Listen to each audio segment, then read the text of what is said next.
बेथानिया का निवासी लाजरुस नामक व्यक्ति बीमार पड़ गया। बेथानिया मरियम और उसकी बहन मर्था का गांव था। यह वही मरियम थी जिसने इत्र से प्रभु का विलेपन किया और अपने केशों से उनके चरण पोंछे। उसका भाई लाजरुस बीमार था, इसलिए बहनों ने ईसा को कहला भेजा, प्रभु देखिए, जिसे आप प्यार करते हैं वह बीमार है। ईसा ने यह सुनकर कहा, यह बीमारी मृत्यु के लिए नहीं बल्कि ईश्वर की महिमा के लिए आई है। इसके द्वारा ईश्वर का पुत्र महिमान्वित होगा। ईसा मर्था, उसकी बहन मरियम और लाजरुस को प्यार करते थे। यह सुनकर कि लाजरुस बीमार है, वे जहाँ थे वहाँ और 2 दिन रह गए। किंतु इसके बाद उन्होंने अपने शिष्यों से कहा, आओ हम फिर यहूदिया चले। शिष्य बोले, गुरुवर, कुछ ही दिन पहले तो यहूदी लोग आपको पत्थरों से मार डालना चाहते थे और आप फिर वहीं जा रहे हैं। ईसा ने उत्तर दिया, क्या दिन के 12 घंटे नहीं होते? जो दिन में चलता है वह ठोकर नहीं खाता, क्योंकि वह इस दुनिया का प्रकाश देखता है, परंतु जो रात में चलता है वह ठोकर खाता है, क्योंकि उसे प्रकाश नहीं मिलता। इतना कहने के बाद वे फिर उनसे बोले, हमारा मित्र लाजरुस सो रहा है, मैं उसे जगाने जा रहा हूँ। शिष्यों ने कहा, प्रभु यदि वह सो रहा है तो अच्छा हो जाएगा। ईसा ने यह उसकी मृत्यु के विषय में कहा था, लेकिन उनके शिष्यों ने समझा कि वह नींद के विश्राम के विषय में कह रहे हैं। इसलिए ईसा ने उनसे स्पष्ट शब्दों में कहा, लाजरुस मर गया है। मैं तुम्हारे कारण प्रसन्न हूँ कि मैं वहाँ नहीं था, जिससे तुम लोग विश्वास कर सको।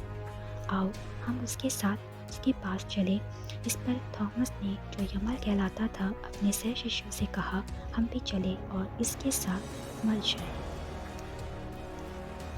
वहाँ पहुँचने पर ईसा को पता चला कि लाजरुस 4 दिनों से कब्र में है। बेथानिया यरूशलेम से 2 मील से भी कम दूर था। इसलिए भाई की मृत्यु पर संवेदना प्रकट करने के लिए बहुत से यहूदी मर्था और मरियम से मिलने आए थे। जो ही मर्था ने यह सुना कि ईसा आ रहे हैं, वह उनसे मिलने गई। मरियम घर में ही बैठी रही।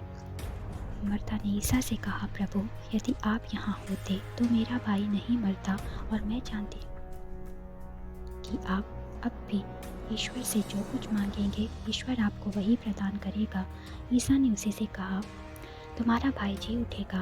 मर्था ने उत्तर दिया, मैं जानती हूँ कि वह अंतिम समय दिन के पुनरुत्थान के समय जी उठेगा। ईसा ने कहा, पुनरुत्थान और जीवन मैं हूँ। जो मुझ में विश्वास करता है वह मरने पर भी जीवित रहेगा, और जो मुझ में विश्वास करते हुए जीता है वह कभी नहीं मरेगा।